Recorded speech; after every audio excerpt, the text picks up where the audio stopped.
بسم اللہ الرحمن الرحیم۔ ناظرین، 19 جون کو بلغاریہ کے ایک شہر بلاگو ایو گراڈ میں یوکرائن مہاجرین سے اظہار یکجہتی کے لیے امن کے موضوع پر ہیومینٹی فرسٹ بلغاریہ کی طرف سے ایک بہت ہی مؤثر پروگرام کا انعقاد کیا گیا۔ پروگرام منعقد کرنے کے لیے امریکن یونیورسٹی بلغاریہ نے اسی شہر میں واقع اپنی یونیورسٹی ہال پیش کیا۔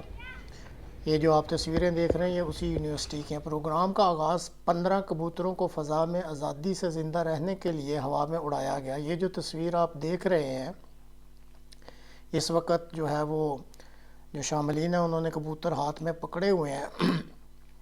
تو ابھی تھوڑی دیر میں آپ دیکھیں گے کہ ان کو فضا میں اڑا دیا جائے گا۔ یہ دیکھیں، آپ دیکھ رہے ہیں کہ فضا میں اڑا دیے گئے ہیں۔ اس تقریب میں ہیومینٹی فرسٹ کے نمائندگان کے علاوہ یوکرائن مہاجرین کے معززین، امریکن یونیورسٹی کے عہدیداران اور مقامی شہر کے معززین بھی شامل تھے۔ امریکن یونیورسٹی کی ڈین محترمہ سبینے اور یوکرائن مہاجرین میں نمایاں خدمات بجا لانے والی محترمہ سوینے خاص طور پر قابل ذکر ہیں کہ جو کہ اس گروپ میں شامل۔ ناظرین، یہ جو آپ دیکھ رہے ہیں یہ اسٹیج کی بیک گراؤنڈ ہے جس پہ ورلڈ ریفیوجی ڈے لکھا ہوا ہے، اور یہ نیلے رنگ میں جو چھوٹے چھوٹے یہ ہیومینٹی فرسٹ کے جو ہیں وہ لوگوں ہیں۔ تو اس پروگرام میں یہ جو آپ چیزیں دیکھ رہے ہیں یہ بچوں کو انوائٹ کیا گیا تھا کہ وہ امن کے موضوع پر جو ان کے دماغ میں آتا ہے وہ تصویریں بنا کے بذریعہ ای میل بھیجیں۔ تو اس میں کافی بچوں نے حصہ لیا۔ تو جن بچوں نے ایک مقررہ تاریخ تک یہ تصویریں بنا کے بھجوا دیں ہیومینٹی فرسٹ کو، تو ان کی پھر ایک باقاعدہ لسٹ بنائی گئی، اور پھر یہ پروگرام بنا کہ یہ جو بچے ہیں جنہوں نے اس امن کو پروموٹ کرنے کے لیے تصویریں بنائی ہیں اور بھجوائی ہیں بر وقت، ان کو پھر یہ جو آپ لفافے دیکھ رہے ہیں ہیومینٹی فرسٹ کی طرف سے ان کو انعامات کے طور پہ پیش کیے گئے۔ اس میں چند چیزوں کے علاوہ جو مین اٹریکٹیو چیز تھی وہ ہر لفافے میں 40 یورو کا خریداری کے لیے ووچر تھا، جو اس گیدرنگ میں یہ جو آپ دیکھ رہے ہیں بچوں کو پیش کیا گیا کہ وہ لیڈل سے جا کے اپنے جو ہے روزمرہ کی جو ضرورت کی چیزیں وہ خرید سکتے ہیں۔ تو ناظرین، یہ جو آپ سامعین دیکھ رہے ہیں تقریباً 300 کے قریب یوکرائنین مہاجرین جو ہیں جو اس شہر میں آباد ہیں، انہوں نے اس پروگرام میں حصہ لیا اور بڑی دلچسپی کا اظہار کیا۔ اور یہاں پہ جو مختلف پروگرام پیش کیے جاتے رہے، لیکن جس میں سب سے زیادہ تالیاں بجیں اور جس پروگرام کو سب سے زیادہ پسند کیا گیا وہ دو چھوٹے چھوٹے واقعات تھے جو ہیومینٹی فرسٹ جرمنی کے چیئرمین محترمہ ڈاکٹر عطر زبیر صاحب نے سنائے تھے۔ تو وہ یہاں پیش کیے گئے انگریزی زبان میں، اور باقاعدہ پھر اس کا بلغارین اور یوکرینین میں ترجمہ بھی کیا گیا۔ ان واقعات کے مطابق چونکہ ہیومینٹی فرسٹ جرمنی کو توفیق ملی یوکرائن اور یہ پولینڈ کے بارڈر پہ تقریباً 100 دن تک انہوں نے مہاجرین کی خدمت کی۔ ریفریشمنٹس، کھانے پینے کی اشیاء کے علاوہ جو بہت زیادہ مدد کی گئی وہ طبی امداد کی تھی۔ تو ایک واقعہ جو بتایا گیا اس میں ایک شخص جو ہے وہ ڈھونڈتا ایک بیگ لے کے ہیومینٹی فرسٹ کے کیمپ میں آیا، ٹینٹ میں، اور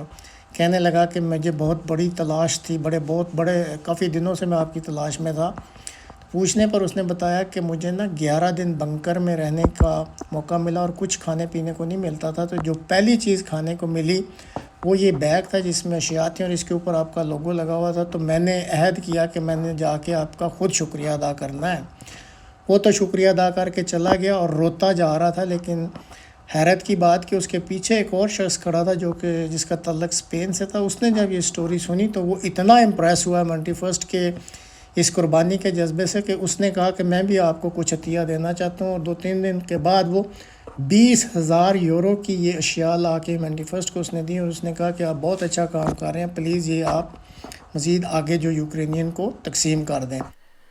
تو ناظرین، اسی طرح ایک اور جو واقعہ بتایا اس میں کچھ اس طرح تھا کہ جرمن ایمبیسی نے ریڈ کراس سے رابطہ کیا، لیکن ان کی کچھ مجبوریاں تھیں تو انہوں نے معذوری ظاہر کر دی۔ تو پھر جب ہیومینٹی فرسٹ سے رابطہ کیا تو انہوں نے جرمن ایمبیسی کے کہنے پر یہ پروجیکٹ لیا۔ اس کے تحت تقریباً 450 جو مریض تھے ان کو بارڈر ایریا سے برلین تک پہنچانا تھا۔ تو 4-5 ڈاکٹرز کی ڈیوٹی لگائی گئی اور یہ سفر کر کے مریضوں کو لے کے گئے۔ تو ڈاکٹروں کے مطابق وہ کہتے ہیں کہ ہم نے زندگی میں اتنی خدمت نہیں کی ہوگی ایسے مریضوں کی، کیونکہ بعض کی حالت بہت ہی خراب تھی جو ہمیں اس سفر میں کرنی پڑی، اور پھر وہاں پہنچ کے یوکرینین نے جن جذبات تشکر کا اظہار کیا وہ بھی ایک بہت بڑا سرمایہ ہے ان ڈاکٹرز کے لیے، اور وہ بڑے مسرت سے اس چیز کا اظہار کر رہے تھے۔ تو ناظرین، یہ جو اب آپ دیکھ رہے ہیں یہ وہ یونیورسٹی ہال ہے جس میں پروگرام ہوا تھا، اور اس میں دنیا بھر سے جو ہیں وہ اسٹوڈنٹس آتے ہیں اور ان کے اپنے اپنے ممالک کے جو ہیں جھنڈے لگے ہوئے ہیں۔ ایک قسم کی یہ انٹرنیشنل یونیورسٹی ہے۔ اسی طرح اس موقع پر جو ہے وہ کچھ پمفلٹس اور ہیومینٹی فرسٹ نے جو دنیا بھر میں ایکٹیویٹیز کی جاتی ہیں اس کا پرچار بھی کیا گیا، اور یہ پمفلٹ یا فلائر تیار کر کے وہاں رکھے گئے تھے جو اگر لے کے جانا چاہے اور ہیومینٹی فرسٹ کے بارے میں معلومات حاصل کرنا چاہے تو وہ کر سکتا تھا۔ اور اسی طرح یہ جو آپ دیکھ رہے ہیں یہ وہاں پہ جنہوں نے نمایاں کام کیا ان کو شیلڈز پیش کی گئیں، اور اس پروگرام کا اختتام جو ہے وہ پاکستانی بریانی سے کیا گیا۔ سب تمام جو ہے شاملین ان کو یہ بریانی پیش کی گئی، اور ہیومینٹی فرسٹ کے ہی ایک والنٹیئر ہیں جن کا پنجاب دا شیر کے نام سے یہ کھانے کا کام ہے، انہوں نے یہ خدمت پیش کی اپنی، اور تمام کی جو ہے وہ تواضع اس پاکستانی بریانی سے کی، پانی بھی دیا، اور اس کے ساتھ زبردست قسم کا جو ہے وہ حلوہ بھی شاملین کو پیش کیا، اور سب نے اس کھانے کی بہت زیادہ تعریف کی۔ اور یہ ایک پروگرام جو ہے یہ بہت ہی دلچسپ بھی رہا اور ہر لحاظ سے کامیاب بھی رہا، اور ہر کسی نے اس کو پسند کیا اور بہت بہت شکریہ ادا کیا۔